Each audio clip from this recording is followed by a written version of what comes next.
Okay, this is a video of the mods that I've done on my Phantoms. I like it's a clean look.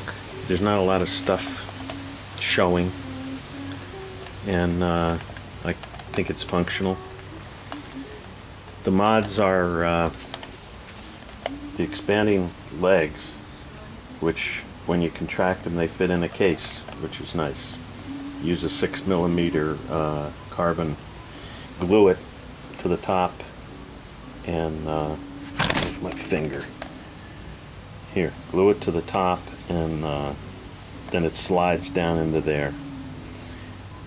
I put the dimensions somewhere on the website. Here you have a USB charge port to charge.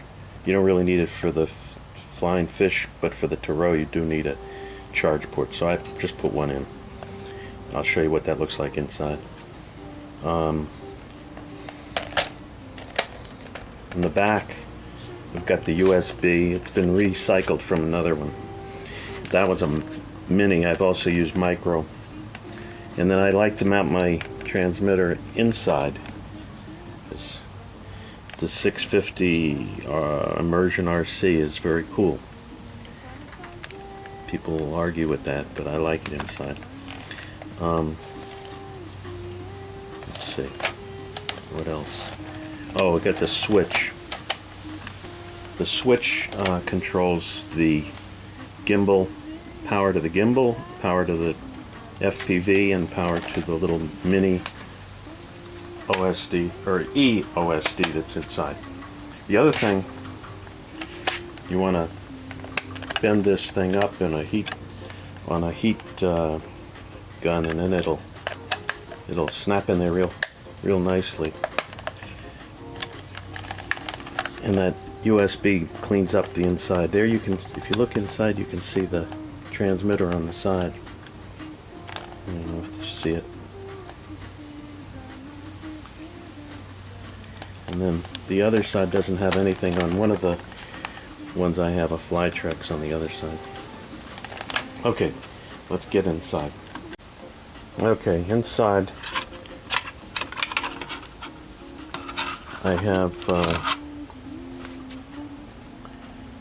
there's the power switch. I get that power switch from Radio Shack. I like the high voltage one, high amperage one, but you don't need it. So the power cable that comes on the older Phantoms, I just take the red line, put it in one side and out with the red line, and then it goes back to the cable. And then that cable then plugs into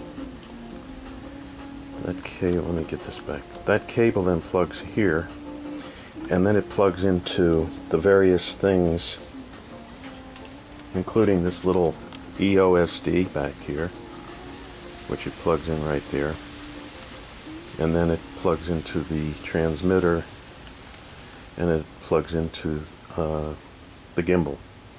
So they're all plugged in, and they're all removable connectors. If you're going to use these connectors, you got to get, things like this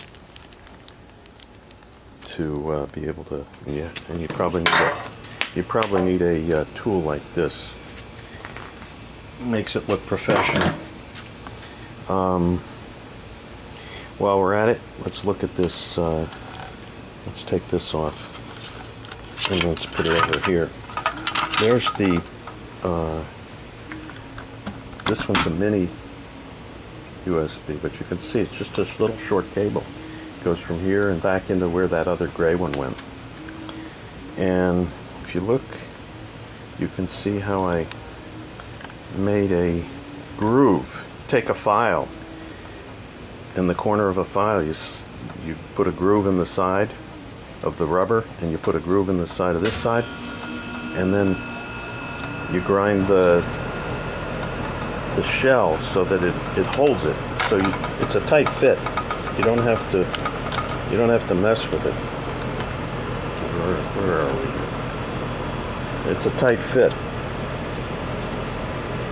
Put the groove at an angle.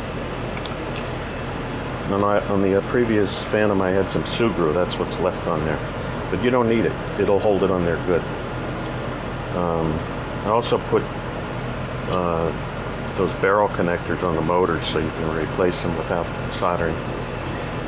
The ESC. What else do we got?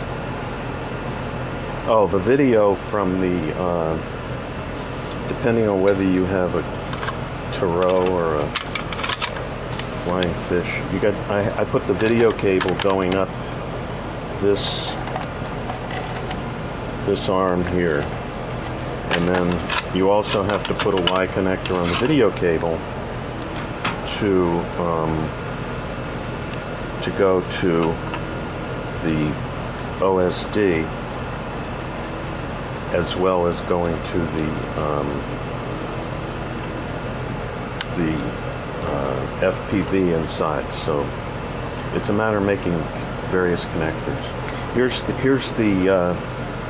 the external USB cable for charging that's coming up from here and plugs into the, in this case, the immersion RC cable for powering the GoPro. I think that's it.